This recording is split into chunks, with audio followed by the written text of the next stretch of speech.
Wala nang maraming paligoy-ligoy pa, diretso sa punto na. Maiksi lang ang komentaryo, pero diretso sa punto. Maraming kuro-kuro, may tiwali, may totoo. Dito, sa puntong diretso tayo. Punto, diretso. Si Topacio, mga kabunyog, mga kababayan. Akala ko ba matapang tong si Topacio? Ha? Akala ko ba matapang? Ngayon, lumalabas na yung YouTube ng yung Yes Yes Yo. Kasi may programa siya eh. May programa siya sa radyo o sa TV ba yon? Yes Yes Yo, naka-live stream yon. Ay dapat naka-public yon. Naka-public para nakikita ng publiko. Ay ngayon hindi na, naka-private na. Binago yung settings. Private na yung ang tinutukoy natin na video sa YouTube, yung yung araw na diniscuss niya yung tungkol dun sa ang naging topic niya, yung kay Bong Suntay, at saka kay Ann Cortez. Very minor yung sinabi ni Suntay. Ang sinasabi lamang niya, ang puntos niya na hindi nyo naintindihan, hindi dahil sa kayo'y hindi matalino, kundi bulag kayo dahil gustong-gusto nyo nang ma-impeach si Sara Duterte ay yung iniisip mo ay hindi ka pwedeng, hindi criminal offense. Opo. Kahit anong sama ng iniisip mo. May nakita kang babae, gusto mong gahasain, gusto mong halayin, gusto mong daklutin, harapan na, Hindi kasalanan yon. At saka yung comment ng kapatid ni Ann Cortez na si Jasmine Cortez Smith. Ay di ba grabe yung doon ni Topacio? Sabi niya, Yan yung kapatid, bumanat pa. Si Jasmine Curtis. Opo. Parang binabastos daw yung kapatid niya, hindi daw tama.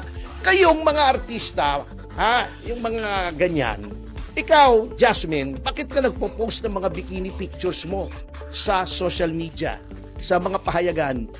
Hindi ba para ikaw yung pagnasahan? Para ikaw ay sumikat? ganun katindi yung mga sinabi nito ni Topacio. Ay ngayon may mga nakasalang sa kanyang reklamo. Pinapadisbar siya, may kaso sa kanyang nakasampa, May reklamong nakasampa sa kanya kay Topacio. At may disbarment na sinusulong ang Gabriela kasi binastos niya rin si Sara Ilago. Sabi niya Ako dati pinagnasahan ko rin si Sara Ilago naamoy ko noong hearing namin. Ganun kabastos itong si Topacio. Kaya lang mayroong mga nagsampa na ng reklamo laban sa kanya. Mayroon na. At saka may nagsusulong na ng pagpadisbar sa kanya. Disbarment.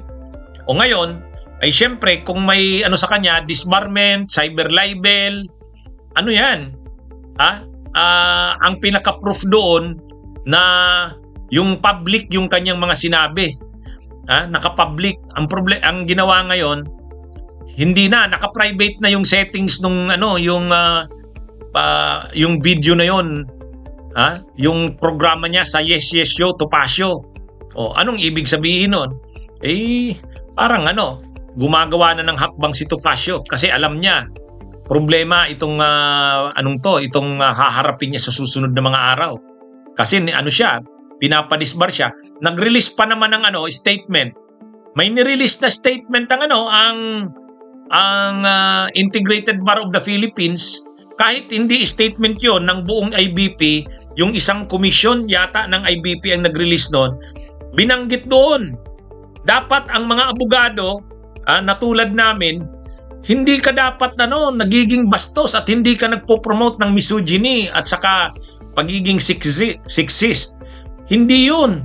Mali yun. Sa code ng ethics ng abogado, mali yun. Actually, yung mga pinagagawa at pinagsasabi na yan ni Topacio, hindi tama yan na ugali gawain or ethical standard. Labag yan sa ethical standards ng lawyer. Kasi dapat, hindi kami nagpo-promote, nagpapalaganap ng misogyny, ng pambabasto sa kababaihan. Hindi yun. Pero itong ginawa niya, kabaliktaran. Magalit na kayo kung magagalit yun sa akin. I don't care. Kaya, kapag sinuli yung disbarment niya, ano yan, dadaan pa naman yan sa Integrated Bar of the Philippines. Alam niya na ano yon. Ngayon, ang depensa niya doon, malamang ngayon, hindi naman nakapublic yung mga ano na yon. Kaya nga linagay niya na sa private. Pero hindi niya na malulusutan yan kasi may mga na-download na.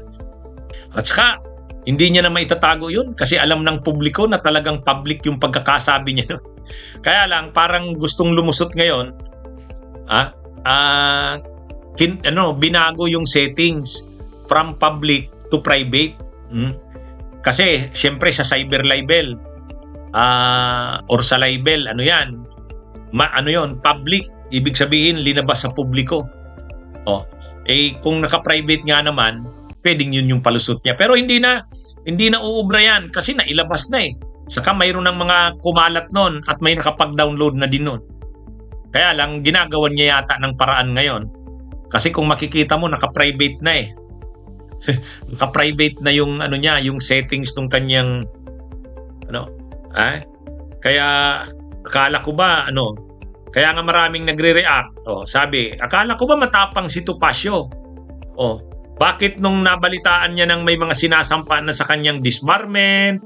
Ito, DWIZ 882, YouTube, March 5, 2026. Yes, yo, Topacio. This video is private. If the owner of this video has granted you access, please sign in. Kita nyo? Ayan DWIZ pala yun, 882. Kaya lang, sa radyo yon, programa sa radyo, pero naka-live stream. Yung March 5, 2026 na episode, doon siya nagkalat ng kamastusan niya. Wala na, private na nakalagay. This video is private. If the owner of this video has granted you access, please sign in. Para ma-access mo, kukuha ka ng